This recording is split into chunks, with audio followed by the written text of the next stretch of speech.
अस्सलामुअलैकुम, welcome to my YouTube channel. आज की इस वीडियो में मैं आपको बताऊंगा कि फाइलर एंड नॉन फाइलर में क्या फ़र्क होता है एंड आपको फाइलर होने की क्या एडवांटेजेस और बेनिफिट्स होते हैं और नॉन फाइलर होने के आपको क्या डिसएडवांटेजेस हैं। आज की इस वीडियो में आपको इन डिटेल गाइड करूंगा कि अगर आप पाकिस्तान में नॉन फाइलर हैं तो आपको क्या क्या मुश्किलात का सामना करना पड़ सकता है। तो वीडियो अपने एंड तक वॉच करनी है, कहीं से स्किप नहीं करनी है। एंड इसके अलावा जो भी चैनल पर न्यू है, चैनल को लाजमी सब्सक्राइब कर दें, बेल का आइकन जरूर प्रेस कर दें। चलिए तो गाइस शुरू करते हैं आज की अपनी इस इंटरेस्टिंग वीडियो को। तो यहां पर आपके सामने फाइलर की डेफिनेशन आ रही है कि फाइलर कौन होता है। A filer in Pakistan is an individual or entity registered with the federal board of revenue FBR who submits an annual income tax return and appears on the active taxpayer list ATL।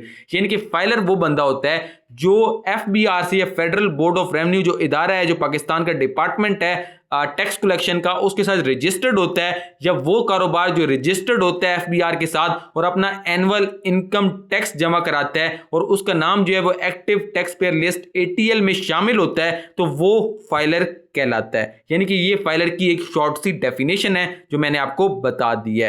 And इसके अलावा non filer क्या होता है वो आपके सामने definition आ रही है। Non filer is an individual or entity required to file income tax return but has failed to do so with the tax authorities e.g. FBR in Pakistan resulting in exclusion from the active taxpayer list ATL। यानी कि जो बंदा या कारोबार अपना जो income tax है वो जमा नहीं कराता तो उससे हम क्या कहते हैं, नॉन फाइलर। और वो active tax payer list ATL में उसका नेम भी दर्ज नहीं होता और वो उसको जो अथॉरिटीज़ हैं FBR वगैरह वो उसे ढूंढ रही होती हैं और वो उसे चाहती हैं कि भाई वो फाइलर बने, अपना टैक्स रिटर्न जो है वो जमा कराए ताकि हुकूमत पाकिस्तान के खजाने में टैक्स की कमी ना हो, टैक्स जमा होता रहे। तो नॉन फाइलर वही पर्सन है जो टैक्स जमा नहीं कराता या ऐसा कारोबार है जो अपना टैक्स जमा वक्त पे नहीं कराता और वो नॉन फाइलर कहलाता है। तो इस तरह मैंने आपको बताया कि फाइलर और नॉन फाइलर क्या होता है। अब एडवांटेजेस क्या है फाइलर होने के वो मैं आपको आसान उर्दू में बताता हूं कि भाई आपको विद होल्डिंग जो टैक्स है उसके रेट्स में कमी होगी, bank transactions, property, vehicle purchases compare to non filers आपको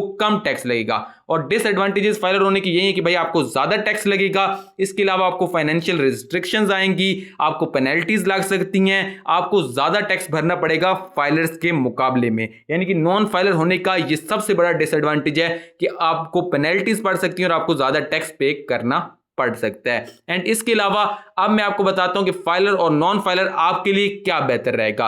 जो बेनिफिट्स हैं फाइलर होने के वो मैंने आपको बता दिए कि आपको कम टैक्स पे करना पड़ेगा, आपको विद होल्डिंग टैक्स भी कम पे करना पड़ेगा व्हीकल या प्रॉपर्टी खरीदने पर। इसके अलावा प्राइस बॉन्ड या कैश विड्रॉल्स पर भी आपको कम टैक्स पे करना पड़ेगा और आपको पेनल्टीज भी नहीं होंगी। एंड डिसएडवांटेजेस हैं अगर आप नॉन फाइलर हैं तो आपको higher taxation, restriction on assets, bank restrictions, excluded from incentives और एक्टिव टैक्स पेयर लिस्ट में आपका नाम नहीं आएगा। तो आपके लिए राइट यही है कि भाई आप फाइलर बने और अपने टैक्स रिटर्न्स फाइल कराएं FBR में और एक फाइलर बन के रहें ताकि आप ये बेनिफिट जो हैं वो हासिल कर पाएं और आपका नेम भी एक्टिव टैक्स पेयर लिस्ट में आए और आपके ऊपर कोई जुर्माना ना हो, कोई पकड़ ना हो। अगर आपका कारोबार है उसे भी आप यहां पर जाकर रजिस्टर्ड कराएं FBR में, और खुद अगर आप एक पर्सन है, सैलरी क्लास हैं, तो अपने आप को फिर भी रजिस्टर्ड कराएं और अपना टैक्स पे करें। तो ये था आज की इस वीडियो का खुलासा कि भाई आपके लिए जो राइट है, आपके लिए क्या आप बने, आप फाइलर बने। आपको बहुत फायदे हैं जो मैंने आज की इस वीडियो में डिस्कस कर दिए हैं।